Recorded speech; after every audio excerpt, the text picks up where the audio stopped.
మోకాళ్లలో గుజ్జును పెంచి నొప్పిని తగ్గించి సర్జరీని దూరం చేసే ఫ్రీడమ్ వాక్. ఇద్దరం తెలుగే మాట్లాడతాం, బంధుత్వాలు కొనసాగిస్తాం, స్నేహంగా మెదులుతాం. కానీ ప్రాంతాల వారీగా విడిపోయాం. 68 ఏళ్ల కిందట కలిసాం, కానీ కలిసి ఉండలేకపోయాం. ఈ బంధం ఇక తెగిపోయింది. రాష్ట్ర విభజన సమయంలో 10 ఏళ్ల పాటు హైదరాబాద్ ఉమ్మడి రాజధానిగా ఉంటుందని చేసిన చట్టానికి గడువు ముగిసింది.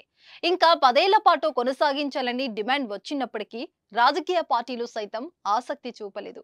దీంతో ఆంధ్రప్రదేశ్ తెలంగాణ మధ్య 10 ఏళ్ల పాటు కొనసాగిన ఉమ్మడి బంధానికి తెరపడింది. తెలంగాణ ఏపీగా ఆంధ్రప్రదేశ్ విడిపోయిన తర్వాత రాజధాని లేని విభజిత ఏపీకి హైదరాబాద్ ను 10 ఏళ్ల పాటు ఉమ్మడి రాజధానిగా కొనసాగిస్తూ కేంద్రం ప్రకటించింది. ఈ గడువు 2024 జూన్ 1న శనివారంతో ముగిసింది. ఇకపై హైదరాబాద్ తెలంగాణకు శాశ్వత రాజధానిగా కొనసాగనుంది.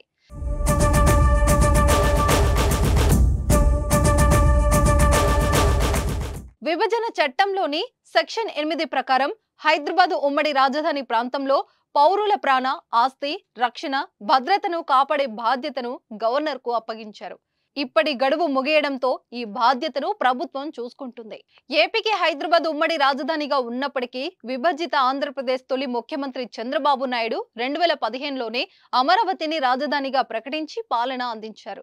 2019లో అధికారాన్ని చేజిక్కించుకున్న వైఎస్ జగన్ 3 రాజధానుల అంశాన్ని తెరపైకి తెచ్చినప్పటికీ రాజధాని ఫలానాని చెప్పుకోవడానికి లేకుండా పోయింది. జూన్ 4 నుంచి ఆంధ్రాలో కొత్త రాజధాని కొలువుదీరనుంది.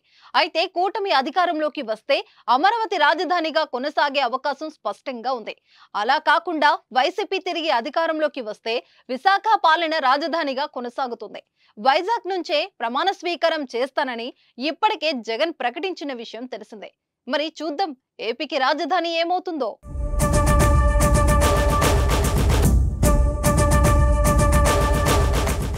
సుమన్ టీవీలో మీ పర్సనల్ అండ్ బిజినెస్ ప్రమోషన్స్ కోసం కింది నెంబర్కి కాంటాక్ట్ చేయండి.